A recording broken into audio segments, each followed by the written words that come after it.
Well, we have a lot to cover today, so I think I might just get started because my part is the easy part, at least here at the outset. I am Karen Pollock. I am CEO of the Delaware Bankers Association. So grateful to have you all here. I am excited to bring this powerhouse panel of housing experts in our first ever roundtable on this important topic. Our goal today is to provide a baseline education on some of the key tools that can be used to address our nationwide housing crisis by advancing the development of more attainable housing in rural and urban spaces. We hope to spark connections, ideas, and especially action. We have a limited time and lots to get to, so for sure we're only scratching the surface here. But this is just the first in a series of conversations on this topic. And at the end of the session today, you'll have an opportunity to tell us what we missed or what you want to learn more about and what you think we ought to be talking about to advance housing development across the state and help our communities to thrive. There are many different layers to this conversation. What's affordable versus mixed income versus market rate, rental versus ownership, residential versus mixed use, redevelopment versus renovation versus preservation, even what is exactly affordable. We will talk about tools that the federal and state government and legislatures facilitate. But since this is a dialogue to educate and activate our bank and trust company members and other intermediaries who are our associate members and partners, we're going to focus on the role that private capital, banks, high net worth individuals, pension and other funds, private institutions, the role that private capital plays in funding housing development. So let's get to it. We have given you detailed bios on our website, and I encourage you to check them out because these are fascinating people with layered backgrounds. I'm going to ask each person to talk about where they sit today and the tools that they're using most readily in this moment. And each of our experts will have an opportunity to share a concrete example of one or more tools that are actively in use today. We'll come back around the horn towards the end to get a call to action from each participant. And we should have a few minutes as well for Q&A. Please use the chat, as we said, to introduce yourselves and also to ask any questions you might have throughout our conversation, and we'll do our best to get to all of them. I think I will leave it there and turn to our first speaker, Karen. Karen from Neighborhood, would you please introduce yourself and share a little bit about what y'all are working on? Sure, of course. So I'm Karen Speakman. I'm the Executive Director of Neighborhood Partners. We're a multifaceted housing and community development organization, actually celebrating our 50th anniversary in 2026. And you can kind of think of us like a Swiss Army knife. We have many tools to help you in the communities you serve. So we're a community development financial institution and our loan fund has about $39 million in assets. And we are also certified by U.S. Treasury for this purpose. Banks and foundations invest in us, and we blend their money with grants in our capital to provide short-term loans for sometimes risky or a little bit more risky affordable housing development, community facilities, such as daycares, libraries, and health centers, and for neighborhood revitalization work. We are also always looking for investments and participations from banks who can receive CRA credit and further their community impact through our loan fund. There are also 2 other CDFIs in Delaware. We also provide homeownership and foreclosure prevention counseling, as well as financial coaching to educate consumers. We've helped over 10,800 families buy a house in Delaware. So we educate and believe in educating consumers. Thirdly, we are consultants to other nonprofit organizations to develop rental housing and self-help housing. We build rental and single-family houses as well. We assemble all of these different services in our Restoring Central Dover initiative and manage the Diamond State Community Land Trust. So let me share a little bit about the Diamond State Community Land Trust, because some may well know about that or not understand about community land trusts. The Diamond State Community Land Trust provides permanently affordable homes by leasing the land to a home buyer who then has a mortgage on just the house. CLTs or sort of enable lower income families and households to become homeowners since the mortgage does not include the cost of the land. So investments, state, federal, or private, are only expensed one time in terms of a subsidy, and the house remains affordable to future home buyers that are low and moderate income. We need banks to be willing to provide mortgages on leased land.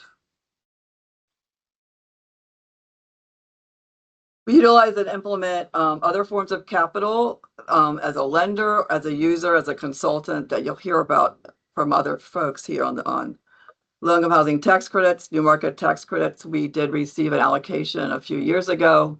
We invested that a term gets sold, and the tax credit gets sold, and that equity is then invested in different projects. We did the fintech building in University of Delaware, invested in new market tax credits of $9 million into that. We also sort of did a unique thing. We did a do good trouble sort of fund where we lent and smaller projects that are usually new market tax credits are really big projects. So these were smaller. It was the Latin American Community Daycare Center and some actual home improvements or other work in Wilmington. We use Federal Home Loan Bank grants, we use DSHA's financing, and much more, which you'll hear about, as I said. We were each also asked to share about a project, but there's a lot of other speakers, but we helped the Ministry of Caring do the St. John's Village for senior housing. It has 53 units of units, and its development cost totaled $22 million, and in that development, we raised $9.6 million in equity from getting an allocation of low-income housing tax credits, and $3 million in equity raised from historic tax credits. So housing can be complicated, so developing it. That is for sure. And Karen, one follow-up question.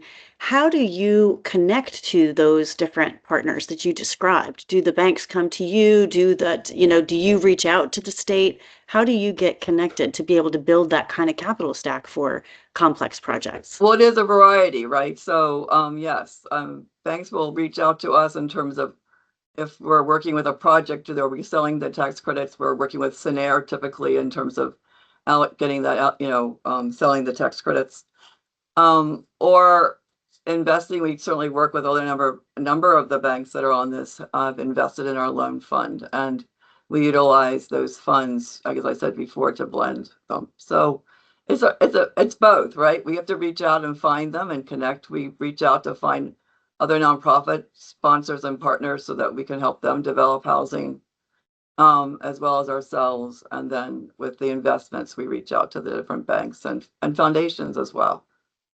So that's great. Well, I'm going to come back around at the end and ask everybody about where you see the greatest gaps and where the opportunities are. So I always say I don't want to leave dollars on the table, right? We want all the dollars that are available to be funding support for our communities and for our neighbors. So I'll come back around at the end, but thank you so much, Karen. I want to turn, especially because you mentioned community land trusts and new market tax credits and other tools.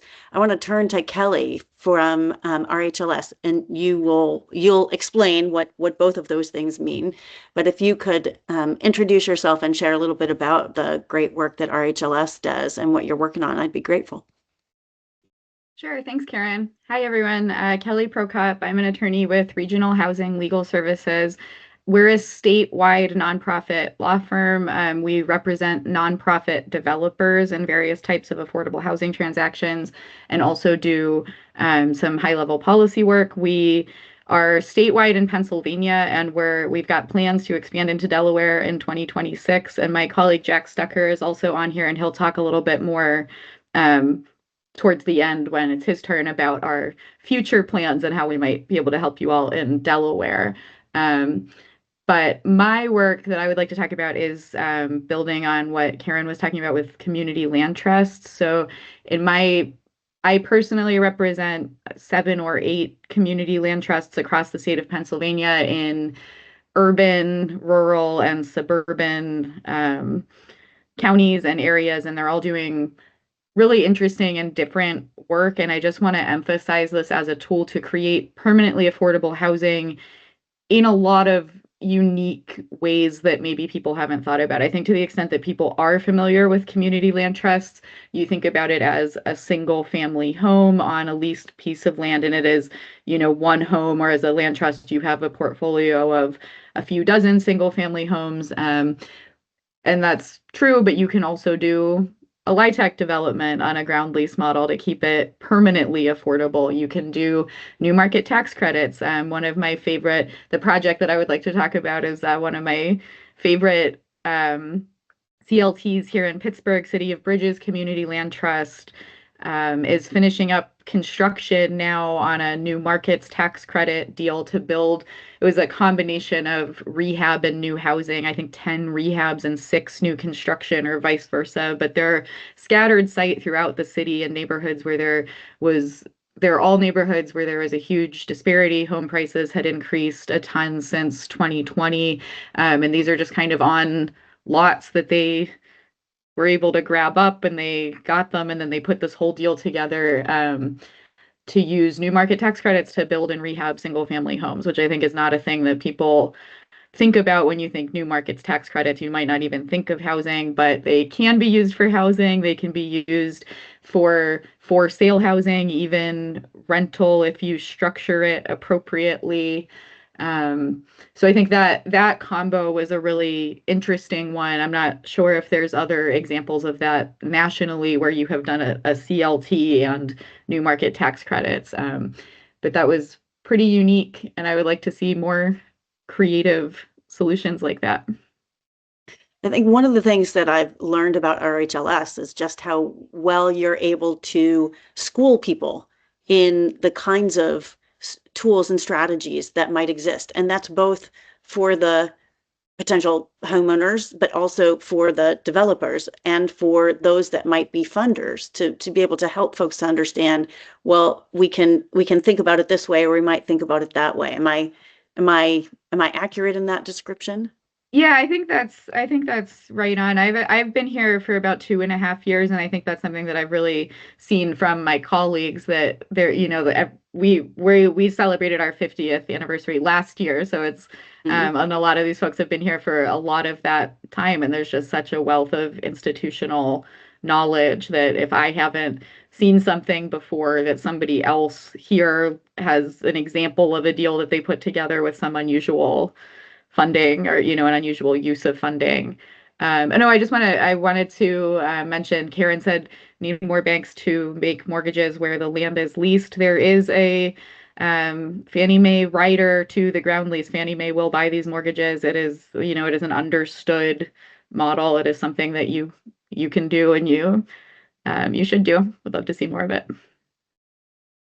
That's great. Thanks so much, Kelly. Really appreciate it. Well, maybe we ought to talk about some of the sort of the outside of metro areas, inside metro areas, kinds of projects. And I know, Will, you work on so many different things across the country. Would you introduce yourself, please, and let folks know a little bit of the cool things that you're working on? Sure. Thanks, Karen, and a pleasure to be here with all of you. I'm Will Bradshaw. I am a professor of practice at Tulane University, and the real estate program was the first sustainable real estate development program, master's program in the country about 15 years ago, which I helped found. In addition to that, I'm the CEO of a group called Reimagine Development Partners, which in some ways is me quitting the development business and building the financing and capital platform that I felt like I never had. I worked on, for years, a lot of smaller scale workforce housing, mixed use projects, community economic development, housing mix, under $10 million. And as Dan will tell you in a minute, with his experience in Milford and in other places across the state of Delaware, those projects are just a bear to capitalize.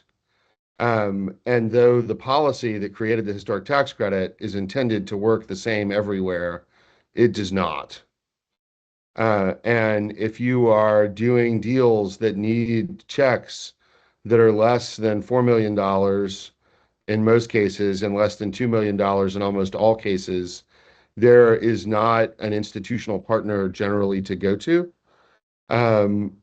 look for that capital. And it means that you're left having to find like unicorn businesses that have just the right amount of tax liability to come into your transaction or to match up with individuals that you can build a similar relationship with, and all these sorts of things. And it's really hard, right? And real estate development is already really hard. There's a lot of risk, there's a lot of change. And so to just have a kind of an empty chair across the table for these types of deals. And then if you step back a little bit to think more about what buildings in the country are historic, right? Where are those buildings? How big are they? Right? And think about every small town you've ever been through that's got a main street that's, 4 square blocks or 2 city blocks long or something along those lines. Those buildings all could be eligible. But there's almost none of those towns have a building that's 40,000 feet or 50,000 feet. That's the type of building you could spend 20, 30, $40 million on. Those buildings are 6,000 feet. And so we have this really incredible policy tool that generates a really effective subsidy in a way that creates wins for everybody that in many cases can't be used for roughly 90% of the buildings that exist in the world that it's intended for. Right. And so that's the world that we wanted to enter into and say, right, let's do something about that. One of the other folks on the call here is Alex Flaxbart, who's my colleague at Opportunity Alabama, and my partner in crime in sort of standing this stuff up. That we've now built a platform that is efficient enough. Sorry. We've built a platform now that's efficient enough in the closing process. Not sure where that's coming from. There we go. Thanks, Karen. It's efficient enough in the closing process that we can profitably and effectively close deals that are less than $10 million. But what's also great news about that is by doing that, we've made a better mousetrap for all the deals. So we can also more efficiently close deals that are way bigger than that. And that's really what we've been up to. Dan will talk in a minute about this really wonderful conversion of a firehouse into affordable housing, some of what he's been doing, which is great. I'll hit quickly on the fact that the historic tax credit in states like Delaware, where you have a really effective state program that twins with the federal program, that can often be 1/3 or more of your capital stack. So, to sort of say that a different way, 35% of the dollars that you need to complete a project can come from subsidy that is generated between a credit issued by the federal or state government and a private taxpayer that would otherwise just write that check to that federal or state government. Right? So you don't have to write a grant. You don't have to get philanthropic dollars. You don't have to do any of those things that you need to fill gaps in most projects. You've got a statutory program where if the building fits the criteria, you can just get the capital out of the private markets, which we think is extraordinary. And we think it's a real shame that prior to us, it was so hard to get at that subsidy for so many of our buildings.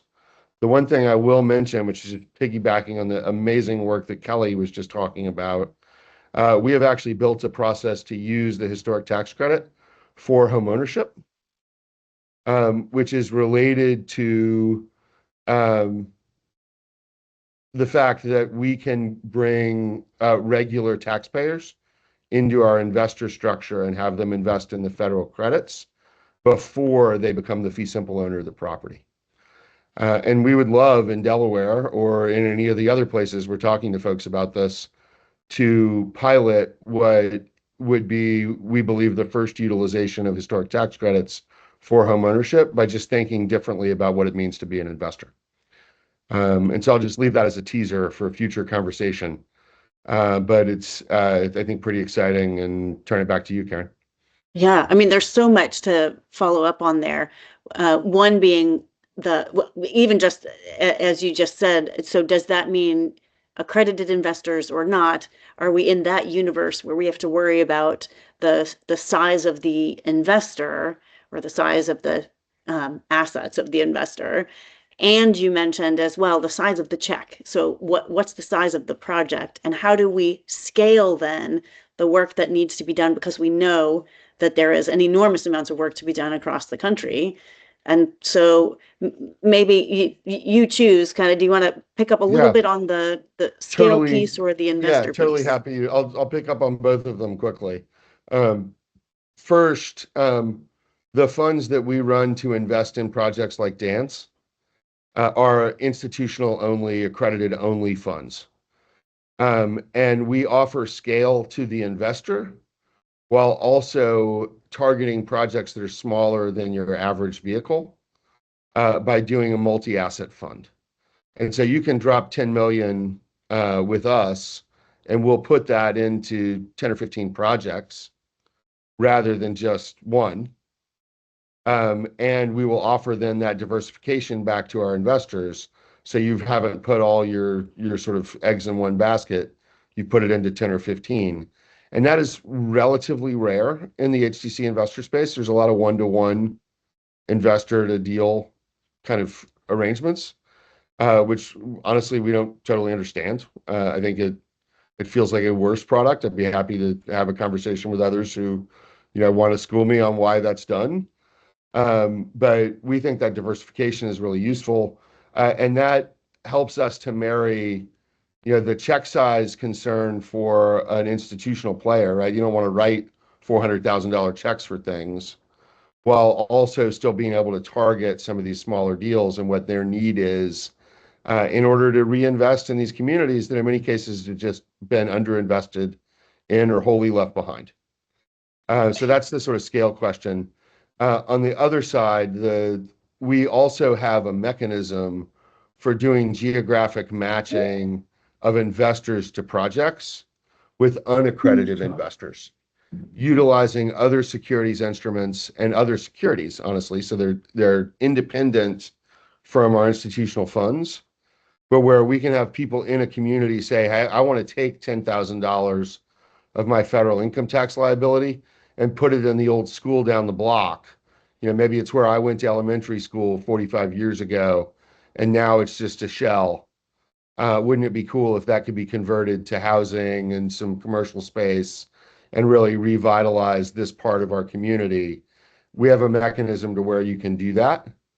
And that's actually how I met Karen, was the first project that we were doing in Baltimore, where we passed the hat to about 20 neighborhood investors and invested $325,000 into the conversion of a funeral home into artist studios, office space for creative professionals, and a restaurant bar that has really helped stabilize a core neighborhood corner in North Avenue in Baltimore. I mean, it's really fascinating to think about the opportunity for an individual to invest in their own community and really to write a check. You're describing to some extent if you're using the historic tax credits piece, then what we're saying is just instead of sending that check to the government, sorry for the government folks who are on the phone, but it's going to go directly into your community. So it's the same check that you would have written otherwise. I do want to pick up as we continue the conversation on this piece of I think you mentioned and others have mentioned sort of philanthropy. This is not often I think often when people think about especially developing affordable housing, they think, oh, so that's philanthropy or foundations that are coming in to fund that. And we don't know what the long-term sustainability of that is. But what we're all talking about here is investment, is private capital, and not we're not really talking about grants, just other layers of the capital stack that allow us to, as Kelly said with respect to RHLS and Karen for neighborhood, permanent affordable housing that truly is sustainable. So maybe let's round out the conversation on Milford. Let's go to Daniel. Daniel, can you just share with us your story and a little bit of your Delaware connections? Well, certainly. I'd be happy to. I'm Dan Bond. I live in Milford, Delaware, and I'm working on a project currently to convert Milford's historic 1920s former firehouse and community center into a 15-unit apartment building. What's unique about this is all the units in this building are going to be handicapped accessible. And we're working with the nonprofit organization Independent Resources, Inc. That's a federally funded center for independent living to place some of their handicapped clients in the apartments. Today, I'd like to focus on the Delaware Historic Tax Credit Program, which is one of the incentives we use. This is an incentive used in projects large and small across the state. I've done a number of them in Milford. Many of these create new housing units. The state legislature has budgeted $8 million per year for the program. Developers of qualified historic projects can receive tax credits equal to 20% of their total hard and soft construction cost. And that's matched by 20% given from the federal historic tax credits I mentioned. The state tax credits are transferable. That's a very good feature that only a few states have. So they're usually sold to pay off construction debt after you finish the rehab of the project. Now, this particular project in Milford, the Firehouse Project, has been made possible by a collection of different subsidy programs. Otherwise, it would not be possible to finance it. We're using not only the federal and state historic tax credits, but we're using Opportunity Zone Fund equity. I'm the managing member of a group of investors in an Opportunity Zone Fund that we created for the project. 5 families in Delaware contributed recent capital gains into that fund that has some significant benefits in terms of future taxes on those capital gains and the capital gains that might come from this project. We also have a low interest loan from Energize Delaware. We have a bridge loan from Neighborhood Partners, a C-PACE loan that Energize Delaware introduced us to that program, and we have a national C-PACE lender providing that. And we're getting DDD reimbursement from Delaware State Housing Authority. So it's a project that has put together a lot of different subsidy elements to make these apartments affordable. And we're looking forward to finishing this project. We're already starting construction. We hope to finish sometime later in 2026. And given, if I have another minute, I'd like to jump into what really is a bump in the road that we've recently hit. For some time, Discover Bank has been the primary buyer of Delaware state historic tax credits from developers, large and small. They were the organization you would go to if you wanted to sell your state historic tax credits. Unfortunately, with the recent merger of Discover and Capital One, I've just been recently informed that they will not be buying state historic tax credits in the future. Now, that's a problem not only for our project, but it'd be a problem for other projects using state historic tax credits, many of which are creating new housing. And I hope that the members of the Delaware Bankers Association can help find buyers for state historic tax credits. Banks can use them for their franchise fees and corporations for their income taxes. Otherwise, this program may go unused since most developers cannot effectively use these credits themselves. So they need to be able to sell them and use the transferability of the credits to be able to sell them to some entity, usually an institution that can use them. Now, another option is for the members of this organization to help advocate for making Delaware state credits refundable. This is something that a few other states have done. It's a very good step. I think it much more effectively uses this tax credit program. It cuts out the need for a developer to sell them to a third party. They could still be sold to a third party if there were buyers.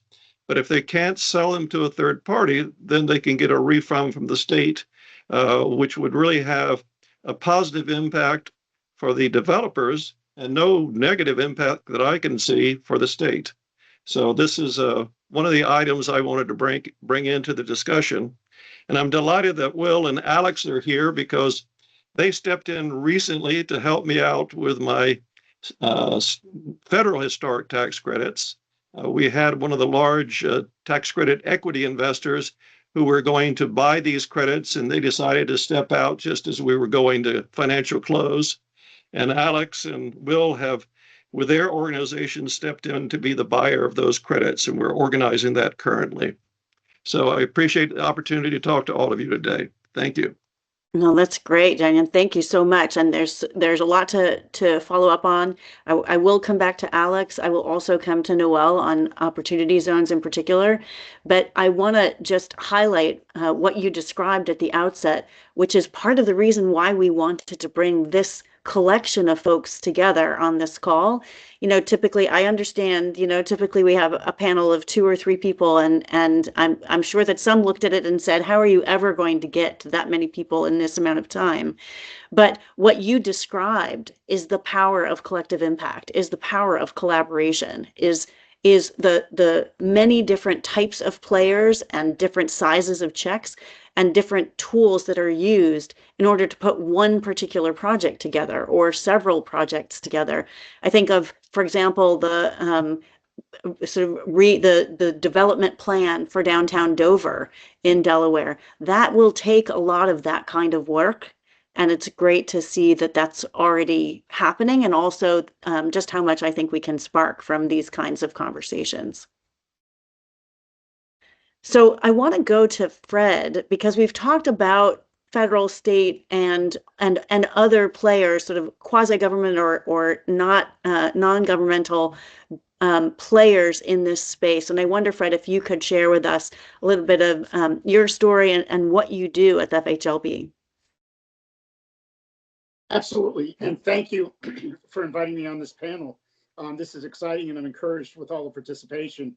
So before I start with the bank, I just want to proudly say that I'm on the board of directors of Regional Housing Legal Services. That's very well represented here today. They do an excellent job. Proud to be associated with that organization. So for those that aren't familiar with the Federal Home Loan Bank of Pittsburgh, we are a GSE, a cooperative of close to 300 member financial institutions. And a GSE, a government-sponsored entity? Correct. Yes, government-sponsored entity, just like Fannie Mae and Freddie Mac, except we have a focus on providing access to capital and liquidity to those member financial institutions, some of which are on the call today. So we have a dual part mission. Number one is to provide them with access to liquidity and capital, but then the other is to invest in our communities through our affordable housing and economic development program. And the one that I really want to highlight today is the affordable housing program. And that is our flagship grant program. It is $1.5 million per project. Today, we just announced our 2025 awards. So I know there were several people that were anxiously waiting to see the results. They were in earlier this afternoon. But we partner with our member financial institutions in getting these grants out there. And these grants are for the development of affordable housing. And by that, I mean they serve folks that are at 80% of the median income. The projects can either be on one of 2 paths, either home ownership or owner-occupied rehabilitation, or rental, which could incorporate your tax credits, or transitional housing, or even shelters. So if there's a project in Delaware that could use some help in its capital stack, we are happy to be able to provide that funding. Again, since we are not really the federal government, we are GSC, we don't derive our monies from tax dollars purely through the activities of our members. So we're not affected by any of the cuts that are going on right now. So we're purely private dollars that are coming in here, not tax dollars. And we've not only been a reliable source of funding for members, but also to the community. So we've been here for you all through thick and thin. The 2 other programs that I'd like to highlight. One is the Home for Good program, in where we really took an initiative about 5 or 6 years ago to focus on homelessness issues. And we did so in partnership with our housing finance agencies. So the Delaware State Housing Authority, great partner to us, they matched us, and together now we run that program. They take the lead on it, of course, in helping choose social service agencies that are going to do preventative measures to help avoid some of these homelessness issues, to help folks not become homeless. So it could either be case management, rental assistance, anything they're innovative to help keep folks in their homes and keep them from being homeless to begin with. So we're very proud to be able to partner with them. They've done a great job and a tremendous job for us. And then lastly, because I know my time is getting wound up here, is our Blueprint communities. Our Blueprint communities you really don't hear too much about, because we bounce around from state to state every 3 years. So the last time we would have been in Delaware would have been roughly about 10 years ago. But there we come in and we select a number of communities in a state, and we help them with revitalization of their communities by helping them go through a planning process, give them access to resources, and just go through training for a year and a half, and they keep that designation for 10 years. The reason why I'm mentioning it now is because we're coming to Delaware in 2027. So I'm excited, right? We just selected our partner, which is the University of Delaware. And later on at the end of 2026, we're going to have a call for communities to apply to become a Blueprint community. So you're going to see me there. You're going to see me trying to recruit folks. If you know of any communities that could benefit from this, please send them my way. So I'm shamelessly putting a little bit of a plug in there. Thank you. Oh, no, I think that's awesome. I think that means we need to have another conversation like this sometime in the fourth quarter or third quarter of 2026 so that we can encourage those conversations. I think that's Absolutely. really great. Thank you so much, Fred. Lots to follow up on there. But because you mentioned DSHA, let's go to Stephanie Griffin at the State Housing Authority, and I would love to hear from you on your end. Hi, everyone. My name is Stephanie Griffin. I am actually the Chief Production Officer at DSHA. So in that role, I actually have the privilege of overseeing all of our programs that focus on anything related to housing production. So that includes the tax credit program. We have some programs that are focused on rental specifically, but then also creating single family home ownership opportunities. We also are the entitlement agency for the state. So we administer all of the federal resources. We are a community growth development agency as well. So we are the administrator for the DDD program. We have the single family home ownership mortgage and down payment assistance programs that we get to help people buy homes. And then we also have like the compliance and asset management, all that, and we service the PBCA for the state of Delaware. So we cover a lot of things, which means we also get to work with almost everyone on here who is talking about ways that they help fund programs in the state of Delaware. And work in partnership with them, which is a really great opportunity for us. So we also have the opportunity to layer with ourselves, which is an interesting thing. So for example, we have a program called the Strong Neighborhoods Housing Fund, which actually helps to build single family homeownership housing for folks up to 120% of AMI. We have nonprofit developer partners that will actually build those houses, and then they sell them to qualified buyers. So they could actually layer our Strong Neighborhoods with our DDD if they're in the downtown development district. And then they could also then direct a buyer to utilize our homeownership down payment and settlement assistance programs. So it's kind of cool the way that we can really deploy all those resources and come together. We have some flexibility because we also are the agency that administers a lot of the state funding for housing creation. We have the Housing Development Fund, which we get an allocation every year. And then we also get funding through the bond bill. So we do get those resources, and we come in as a gap financer, not only when we're allocating credits for tax credits, but then also some of our other programs. And then with that, we have the ability to sort of kind of create other programming. So we're always willing to meet with folks, different developers, people that are interested in investing, our partners here who are interested in helping to finance, to kind of explore what's needed in the state, where we can come in, what kind of programming we can create. Because of the way our programming is, we often have to deploy it through like an application process. Sometimes it's competitive, sometimes it's not. It depends how much we have. But it's just a great opportunity for us to really connect with everyone and explore ways that we can deploy those resources in ways that are really going to benefit the community. And I would be remiss if I didn't point to the fact, because Fred brought this up with the Home for Good, we also are really expanding our footprint into the way that we help support homelessness efforts. So historically, it has been through things like rapid rehousing, Home for Good. We have some ESG funds, things like that, but we also are looking at ways that we can, better support our shelters and helping with permanent supportive housing and things such as that. So with all of that, we are also, as I mentioned, the agency that is responsible for the compliance of all of this programming. So that's, often 30 years, especially if it's a rental program or some kind of like operating HUD funded program, anything like that. So then with that, that means we're also looking at the long-term feasibility of these developments.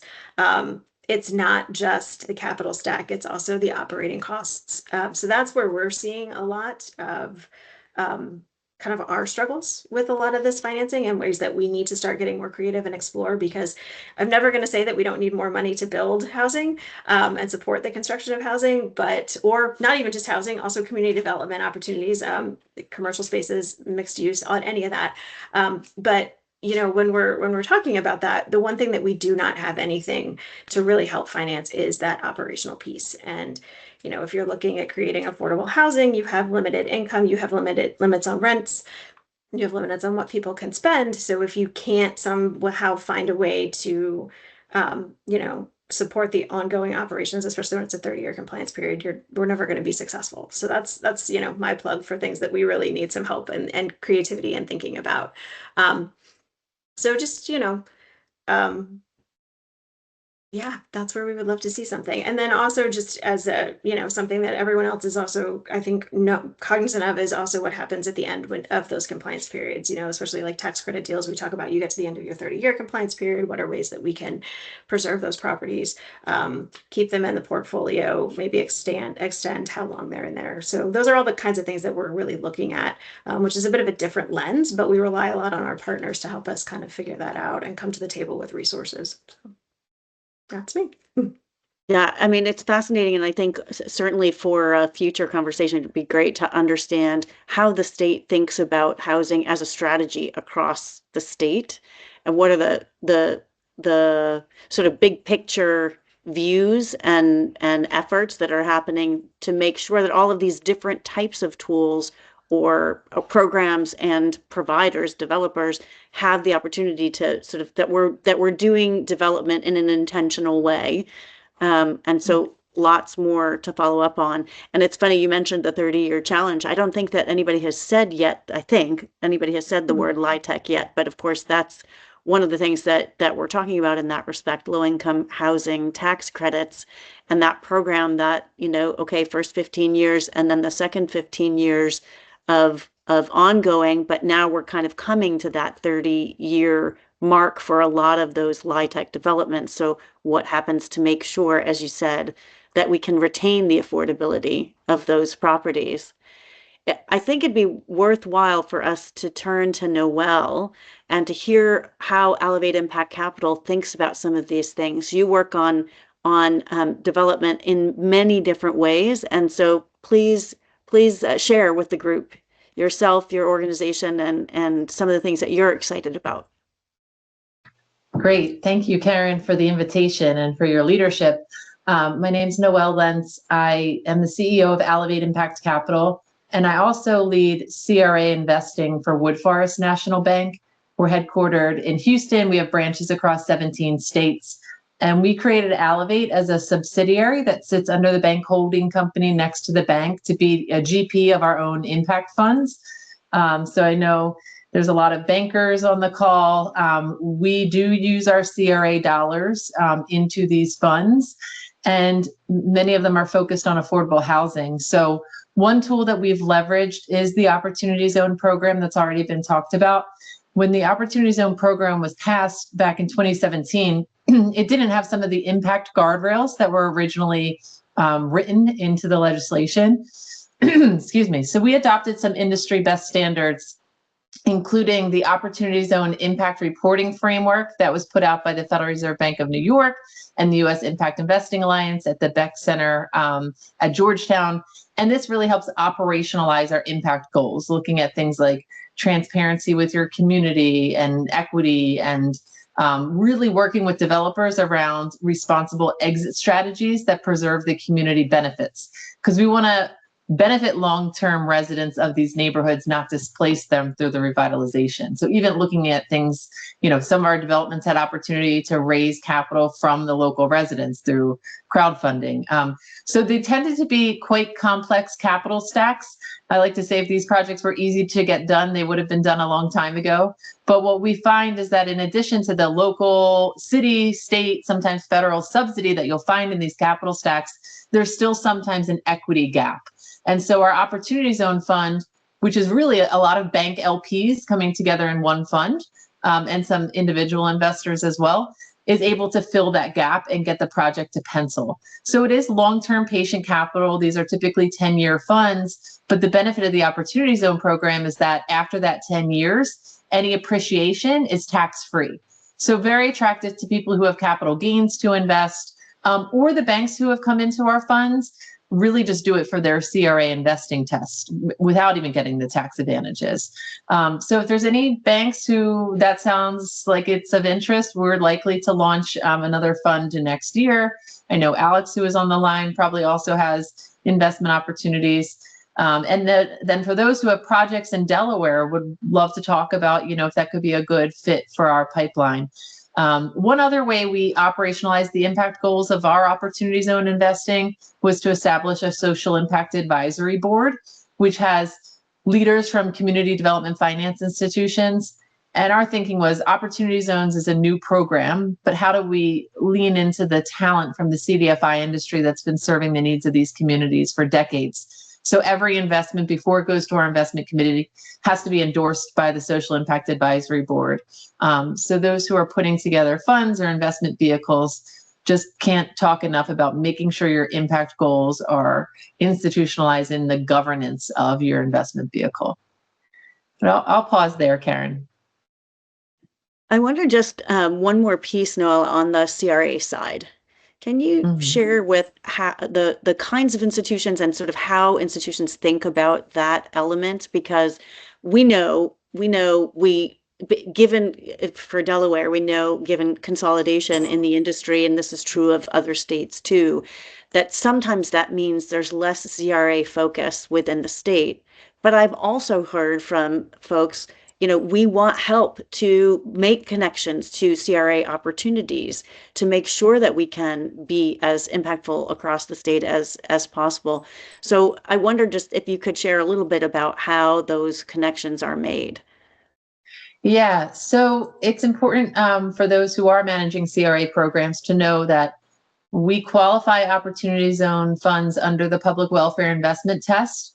So, as long as it's meeting the needs of low and moderate income communities, more than 50% of the capital in the fund, it can be qualified as a public welfare investment on your investment test. It's not enough to just be an OZ fund. You have to show that you're really meeting the spirit of the CRA and benefiting LMI communities. But for us at Woodforest, we're kind of a unique bank. We're privately held. So our largest shareholders are ESOP, which is tax exempt. So whereas a lot of banks are filling their CRA investment test with low-income housing tax credits and new market tax credits, that doesn't really work for us. So we love finding these other innovative investment vehicles. And we have about 200 CRA assessment areas, yet we're only 10 billion in assets. We're second only to Wells Fargo. So we have a lot of ground to cover with a limited amount of capital. So I hear what you're saying, Karen, where there's these mergers and there's larger geographic focus.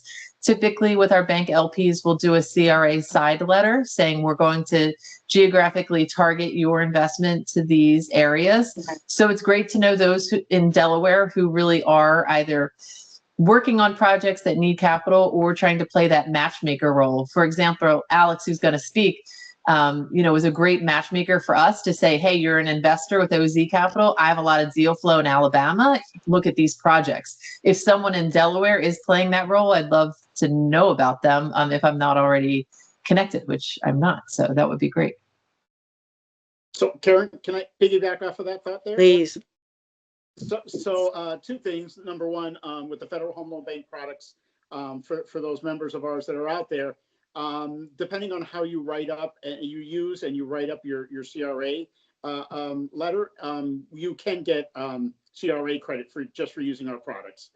Secondly, about 2 years ago, I was able to successfully bring in the FDIC, the OCC, and the Federal Reserve Bank of Philadelphia, and we did a session in Delaware. I'm looking at Karen Speakman here, in where we did a session for the bankers, and where the regulators explained like what they would need to do for the credit. But then we did a second part in where we brought in the nonprofits who were doing the type of work and that activity. And then we kind of did like a little networking session there, in where through a panel, we matched the actual banks to the actual practitioners with who had actual needs. So that is something I'm thinking, Karen, maybe we need to revive or do going forward. And I'd be glad to work with you in doing so. Oh boy, I'm in. Let's talk for sure. I love that idea. And also, I should say, as we're talking about LIHTC, and it's sort of coming, some of the LIHTC projects coming to their end, on the opportunity zones, we know that there had been significant conversations around sort of revisiting or refreshing the opportunity zone laws. Same, of course, with the CRA, which we've been talking about for 10 years. And it'll be interesting to hear from this group sort of where we take all of those different pieces and where we think we've gotten some, common sense structures around it, or improvements or new opportunities around it. Let us turn to this. One of my favorite intersections here is Jack, who is at RLS today, but was at the DSHA, and has so much of that integrated view, both in terms of the different supports that those organizations provide and a perspective on Delaware. So Jack, please introduce yourself. Yeah, thanks. I'm really excited to be in this group today, and it's good to see many familiar faces. Many of you I know from my time at DSHA. It was almost 2 years ago, almost to the day, that I left DSHA and rejoined Regional Housing Legal Services, where I first started my law career right out of law school on a fellowship here at RHLS, and to be able to sort of bring this together in the Delaware space is really exciting for me. So I'm thrilled. Kelly did a great job of sort of overviewing regional housing service area. We got 50 years of history representing developers advancing affordable housing solutions, pretty much exclusively in Pennsylvania historically, although we've done a little bit of dabbing around. And starting next year, we've got great support from our board to pilot services in Delaware. So I'm excited to be able to do that. I still live in Delaware, and I'm excited to commute a little less sometimes, working with partners closer to home. Two things that I wanted to talk about today, and one, I'm super excited how much the conversation is centered around like small deal and preservation, because that's something we've spent a lot of time working on in Pennsylvania here, particularly looking at portfolios that don't make sense for tax credit resyndications. So for larger deals, when they're reaching the end of a compliance period or come into needing major capital repairs, one pathway is to submit a new tax credit application and do a whole new LIHTC deal. But that doesn't make sense for a lot of smaller and particularly scattered site and more suburban and rural centers. We've exploring a lot of options that involve one sort of developing joint venture partnerships amongst owners to package deals together to make sense. But I think there's a great need in the space, and it was discussed by some previously for that like small dollar interventions to help these deals. One example that I worked on recently was a non-tax credit deal that was reaching the end of a life cycle for a small city-based loan that they had gotten in the 80s, and it was a 40-year loan from the 80s. It was needing pretty significant, but not major dollar capital repairs. I think it was about $750,000 needed.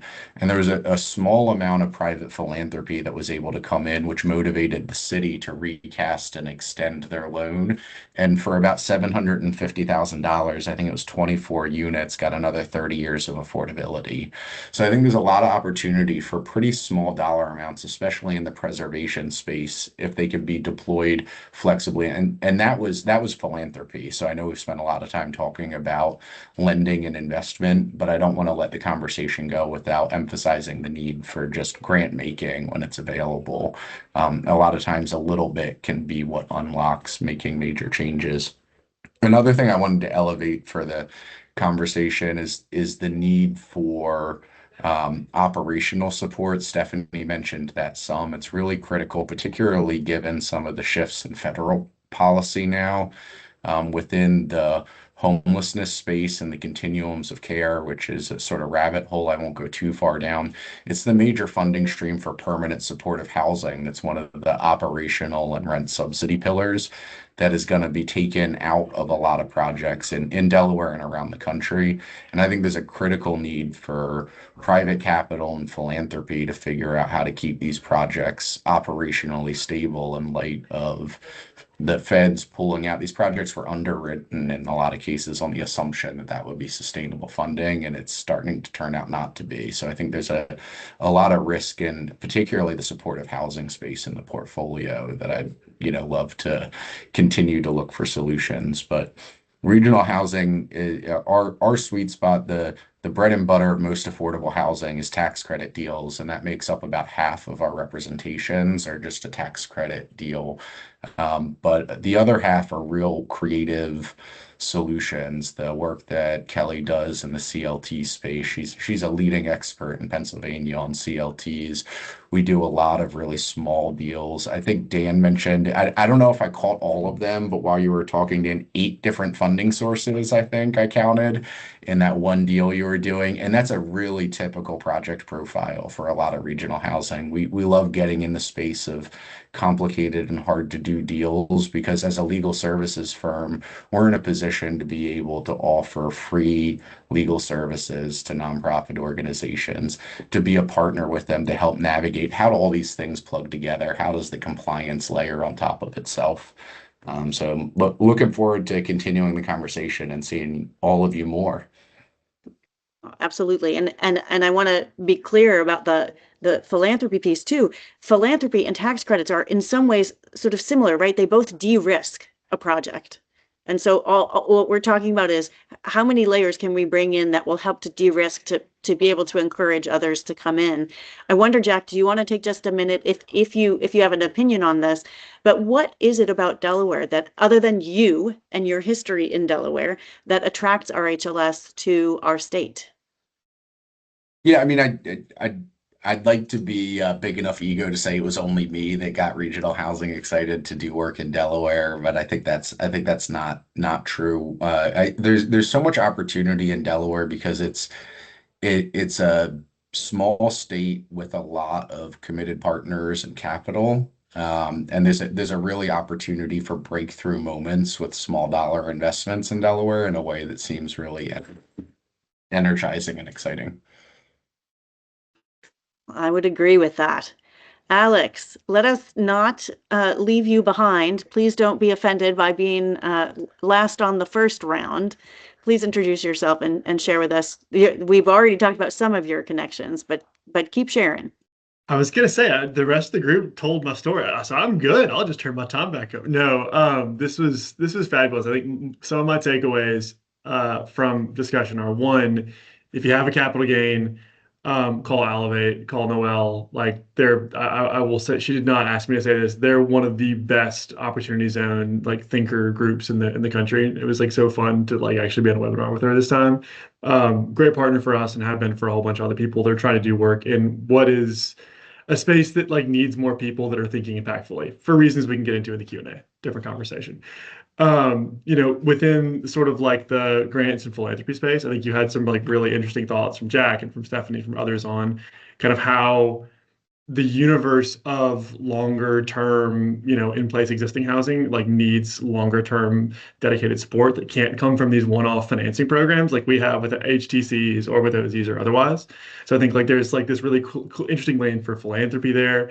I'm just the weird guy that if you happen to have regular ordinary income tax liability and you want to offset some of it, you come find me, and me and Will go put you into some historic tax credit deals, right? So we're Opportunity Alabama, and really for if you're wondering why the heck Option ALM is talking on a conversation in Delaware, our sort of national trade name is OPAL. We smashed it together, and then OPAL Community Capital is the CDFI that we have. It's operates nationally and does two things. One is mezz and bridge lending on the one side of our shop, and then the other side of our shop actually places tax credit equity. Like Noel, what we've done is figured out how to take something that is not automatically CRA eligible, in her case, opportunity zones, in our case, historic tax credits, and create a fund structure through our CDFI that actually enables automatic CRA qualification. So that's been really fun, interesting, a lot of brain damage, but we've gotten there. So it's, it's an interesting asset class to be in. And so kind of the way that our shop works is on one side, we can tee up deals with technical assistance. Since we're a CDFI, we have a technical assistance arm that does not just kind of help with capital stacking and pre-development work, but like the full scope of services needed to get a deal from concept all the way through construction to reality and then into lease up. So we're kind of like gradually expanding that service offering because what we find, like everyone keeps highlighting on this discussion, people that are boots on the ground locally are the best providers of infill housing, of small footprint housing, of the things that aren't 400 units, which we all come from communities where there's a lot of Philly folks on here. So like Philly aside, small communities can typically provision themselves if given the right resources, support, and like kind of capital infrastructure around it. So we've developed technical assistance to help some of those smaller kind of infill developers get deals across the finish line, and then capital products that then kind of for historic buildings that they're bringing back to life, translate those to sort of the next chapter. So super excited to work with kind of everybody on the line here. And like I said, like I want to hear from everybody else. So yeah, let's I guess we go to questions here. What do we do next? I didn't get that part of my memo. So oh my gosh, Karen's so enthused, but she's on mute.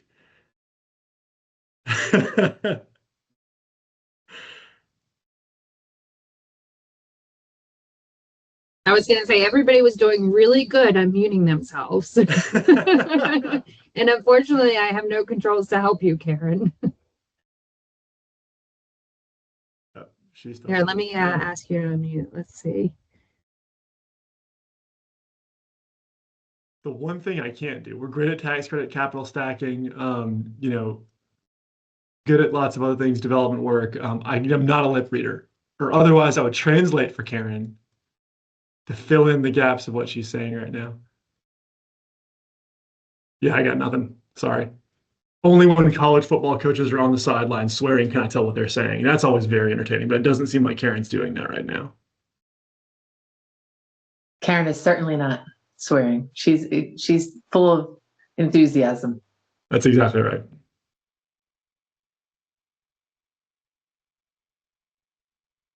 She is having technical difficulties.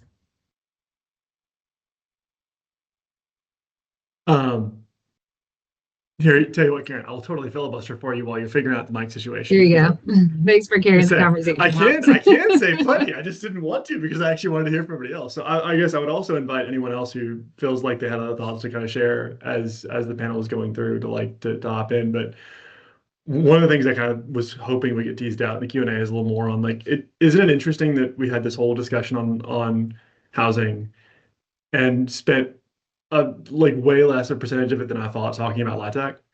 And I think a part of that is we all love LIHTC. LIHTC is great. LIHTC is a box. It works. It makes sense. But I think so much of the need that we see consistently, particularly in I would say underserved suburban to exurban, and then kind of obviously heading into rural communities, so much of the need we see is between 60 and 100% of AMI. On a very, very consistent basis. And yes, creeping up to 122, if you want to include the traditional definition. And that's where I do think some of these other capital stacking tools really can come into play. So the question for most of the banks out there really is just it's one of the many reasons it's so interesting working with Woodforest is what Noel said earlier around their kind of tax liability situation. And that they have to come up with creative other ways to figure out what CRA looks like because they can't just buy credits. But for most other banks, they can just buy credits, right? Or they can take capital gains, right? They can take existing liability at the state level or the federal level. And now that there's other solutions that are kind of coming online besides LIHTC, they can start to explore some of those other solutions. I'm really curious too to get kind of the group's thoughts on back over in the LIHTC world, as the program expands, as the new glut of kind of supply starts to come through the pipeline on LIHTC, like what that does to pricing, what that ultimately does to like LIHTC supply. So like all kinds of different threads we could go, but I wanted to take it where Karen wanted to instead of randomly the guy who was off mute last. So I'll share, and maybe Stephanie could jump in. With LIHTC right now in Delaware, we can only typically fund about 3 projects a year because of our allocation being a small state. And with the changes, I don't know if we're going to get a little bit more. We should get a little bit more allocation. I don't know, though. It still may still. I don't know what the cap was on small states. Do you? I don't know that detail, but we anticipate that we'll probably we typically can do about 3, and then every third year we can maybe do 4 with a forward commitment. So we anticipate to be able to consistently do 4 9% deals now every year with the changes, and then unclear as to what will happen with the changes on the 4% side because we've never been oversubscribed on our bond cap. The issue is going to become the gap financing, right? So it's like as the state has limitations because they're facing, budget restrictions, some of it driven by things that are happening at the federal level. And then we also don't know about what's happening with some of the federal resources that we use as gap funding for these. Like that becomes the next part of the conversation because we often come to the table, not just with the credits, but also with the gap financing to help make those deals work. And then, going back to the affordability piece of it or the long-term affordability and operational piece of it, like we see properties that we manage to structure the deals in a way that they don't have like amortizing debt on the permanent side. Everything is in a deferred position, things like that. And they still are struggling to make the deals cash flow and not, run in the red just to meet their like regular cost of operating. So there's still that piece that's kind of an unknown because there is no resource to make sure that these properties can fund that operational piece of it. So while we have a benefit of credit, we have like this other piece that's an unknown now. Unless you structure something with, some kind of allocation of the developer fee or some other way, for rental assistance in some manner. But yeah, you're saying is right. And insurance, talk about insurance rates going up and out of the roof. It's really affected rental housing immensely in terms of operating costs. Mm-hmm. So. Yeah. Karen, I'm based in New Orleans, Louisiana. So just echoing that insurance comment loud and clear, but got a couple of properties that had a 10x increase inside 3 years. And I can't think any way to make money on that kind of or even keep afloat that kind of process. Yeah, I've thought about in Delaware going to the insurance commissioner and trying to work, we should, as a group of developers should go and talk to them about, I don't know, just seeking a larger pool, the capacity to buy it as a group, insurance or something. So we'll see. I'd like to jump in here and mention the fact to Alex that he's probably going to get an invitation to speak or come to Delaware and help us do what he did in Alabama to make the Opportunity Zone program work. Delaware was one of the least effective users during the initial phase of the Opportunity Zone program. And I think we have great opportunities now with the enhanced benefits for rural opportunity zones because Kent and Sussex County, 2/3 of our state, we're going to have a bunch of rural opportunity zone funds and zones set up. And there was a meeting in Wilmington on Monday. State officials and developers, we met and talked about how to effectively identify the best census tracts to choose this time around, working with developers who are already thinking about projects in the future. And Alabama has often been pointed out to be a leader in the use of opportunity zone financing, and that's because I think of Alex. He's the person a nonprofit that made this possible. So you're going to get an invitation, I think, to come up and visit us. Oh, I need to do a site visit anyway, man. So that works out. But long story short, yeah, I actually, for those that don't follow OZs closely, the quick nugget I'll do, and then Karen, I'll kick it back over to you, is that with OZ 2.0, so this is not going to be a 26 issue, but starting in 27, thinking about how you can twin OZ with some of the 4% deals, and then start to think more critically about, like, cost segregations, for example. And if you get a rural OZ deal where you get a 30% basis step up, so effectively a 30% reduction in the tax bill that you otherwise owe on what you're rolling into an OZ fund, add that to running a massive cost seg, basically at place in service, and then being able to take 100% of that depreciation immediately, being able to exit a decade later, not having to pay back cap gains tax, especially if there is some kind of a local structure in place that can sort of structure a reasonable exit sort of expectation for LPs. I've been doing some modeling on this. It's certainly interesting. I don't know that it makes every deal pencil, but it's certainly an interesting additional factor for equity. Karen, seems like you're back. I'm back. Forgive me, and forgive my my hair on fire emoji, like in real life. But I really wanted to make sure that we were able to get back around first, so that you could all pull on any of the areas that we've talked about, which clearly you did, and I appreciate it, and that's awesome. I want to do one more little roundtable for your calls to action, and maybe Corinne, you can put the poll in the chat too, because we wanted to kind of check with folks if there are things that first we can pick up on today, but also what are the kinds of topics that we ought to continue to talk about, or that we ought to talk about in future conversations. But I would love to just go around the horn and have everybody share either a call to action or a highlight, something that you feel like we haven't mentioned yet today. And I'll start just with the person that I see right in front of me. Stephanie, if you wouldn't mind, I'd love for you to share your focus, and then you can pick the next person to go. Sure. Again, I think from our perspective, a lot of the things that we're looking at are driven by, like, how can we make these long-term sustainable? So whether that's figuring out ways for rental assistance or operational assistance when we're looking at rental housing, permanent supportive housing, things like that. And then also just the partnerships, coming up with ways to bring other funding and resources to the table, because while we are honored to be at that table and be part of that capital stack and part of the solution for that, we do have limitations. So having those conversations and looking at different ways and really thinking through and brainstorming, how we can layer things. I thought it was really interesting, Alex, you talking about opportunity zones and 4% deals, because every conversation I've had around them is like, they just don't work in a 4% deal. They might work in a 9% deal, but not a 4%. So that's, I think that would be something that we could really look at, because of course the gap financing on 4% deals is just really hard to overcome a lot of times. So and you know what? I'll just turn it to you, Alex, since I've name checked you.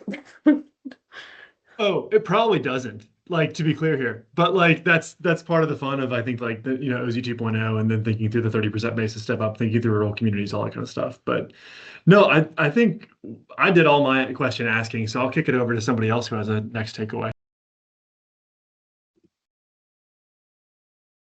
Noel, a call to action or something that we haven't mentioned today that you'd like to highlight? I like Daniel's idea. Who's going to be that convener that lifts up the projects and connects the investors? Because I do think geographies that did that, like Alabama and Virginia, did get the attention of investors. And a lot of these investors, not necessarily the CRA motivated ones, but just folks with capital gains who like the tax advantage, they're looking for deal flow. And you have to invest those capital gains within 180 days. So the ones who are most proactive out there lifting up projects are the ones who are going to get the capital. Yep, makes sense. Will, anything you want to make sure we don't miss today?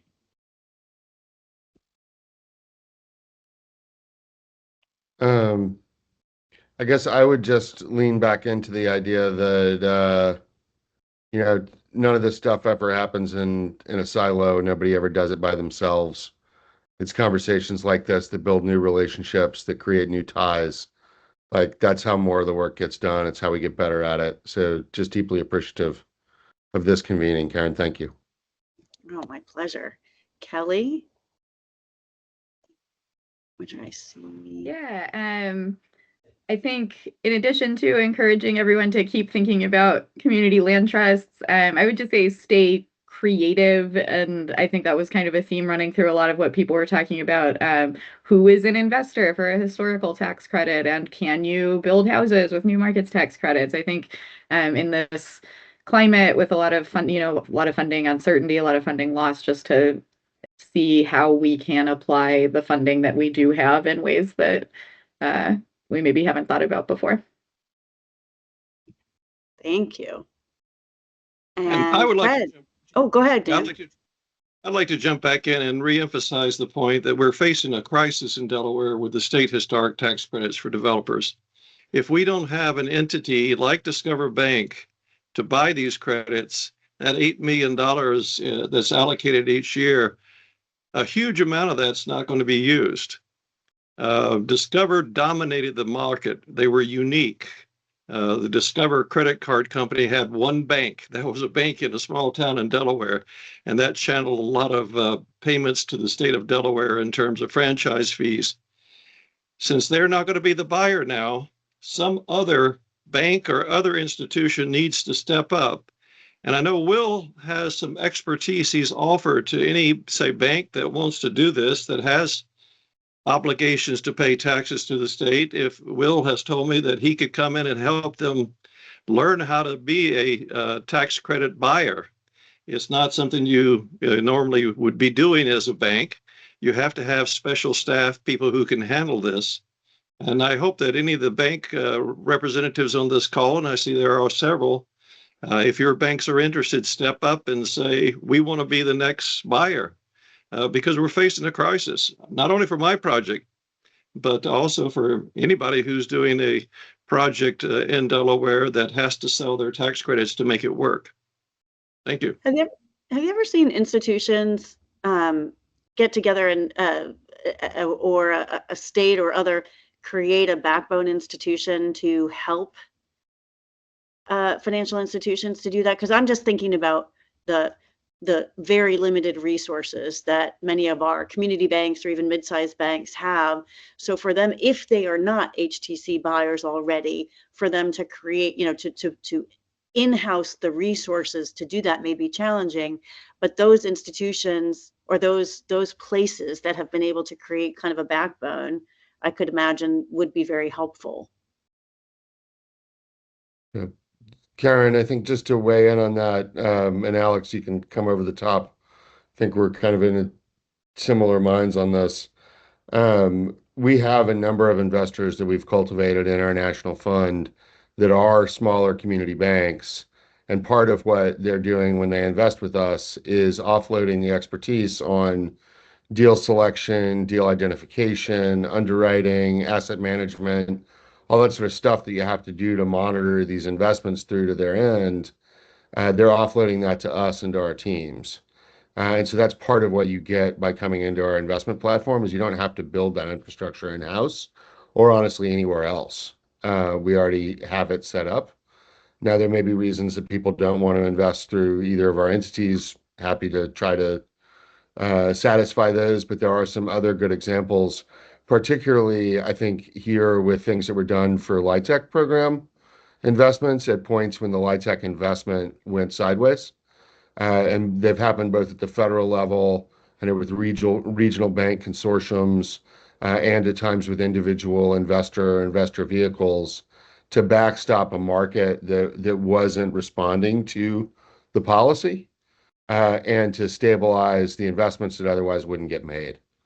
But happy to talk about any or all of those things. And I think, again, between what we're doing with OPAL and us, there's a really nice kind of CDFI supported backstop through OPAL Community Capital to where people are, you're not writing to a check to some dude in an office with 3 people in New Orleans, which I understand where people on an institutional side might be a little wary of that. Even if he's a nice guy. like me. The only other thing I'd encourage everyone, we talked about new markets earlier. So state level new market, I don't know if, does Delaware have a state level new markets tax credit program? I don't think so. Yeah, I didn't think so. So neither do we in Alabama, but obviously we both have state HTC programs. We made ours refundable for exactly this reason, because it avoids the need to find a buyer altogether. So just, that's not an immediate fix, but a long-term legislative fix. Maine actually did it for both their state new markets program and their state HTC program for the exact same reason. Food for thought. So In- so to in Dan's point, Pennsylvania, Dan there's- mentioned that before, but that you're saying you could do that in theory. In theory, you could have legislation to make both the historic tax credits and new market tax credits refundable to the people who hold them, or the At the institutions. state level, right? Yeah. So, Yeah. and so again, so in your case, it'd just be HTCs because that's the one you have. But yeah, there's lots of precedent for it. In Pennsylvania, there's two state tax credit programs that not historic tax credits, but there's a mixed use development tax credit program and a state housing tax credit program. The mixed use development has been operated in a wholesale model. So the state allocating agency, PHFA, manages the sale of those tax credits to the investors and then distributes the capital generated from those sales to the project. So at the project user level, it's much more straightforward. The Pennsylvania state housing tax credit, when it was first passed, was mirrored off the LIHTC program and were allocated and invested at the project level. And just in this last session, that got switched to a wholesale model where PHFA will now be selling the state housing tax credits at the institutional level and then take that capital to invest in projects directly as cash. I think that's a model that's really efficient, especially from like the developer perspective. And it can, but I think doesn't need to be a state finance agency playing that role. I could imagine a similar structure with a CDFI playing that sort of intermediary wholesale role. It's fascinating. Any other comments that you all want to make sure that you get in? Because then I want to also ask if there are any other questions that people didn't feel comfortable to put in the chat or that people wanted to ask. And also, to the extent that you haven't answered the poll yet, if you could take a peek at that, that would be awesome. But it looks like we've got some good responses there already. Any questions or comments as we Karen, come I did yes, have one please. quick last call to action here. In where for my twofold. So for my member financial institutions that are using some of our current programs, there's going to be a lot of change in them. So I implore you to set up some training or some time to talk with me so I could share what some of the changes are. They're going to be more towards the beginning of the year. And I'm talking about specifically First Front Door and banking on business that I didn't go over. For the rest of you folks that are interested in AHP, that's going to be a little bit later on in the year, but please take advantage of my role and me. Schedule some time if you have projects and would like to talk about some of the scoring changes that we're going to have. And we'll be glad to help you out. So yeah, please keep us engaged. That's great, Fred. Thank you. And we're going to follow up on the matchmaking conversations too. Any other questions or comments from the audience? If not, I'm going to say I think we used our time very, very well. I'm grateful for this panel. You have shared so much of your insights. There is so much more to follow up on. We will re-engage as we can. We hope to have more of these conversations. I appreciate the interaction from everybody, including with the audience, and thank you to those who responded to the poll, because that will help us to drive more programming. If there are folks who want to sponsor or support or speak on another panel, please let me know. And we hope to follow up with a little bit of a glossary and some resources to the extent that that's helpful to everybody as well.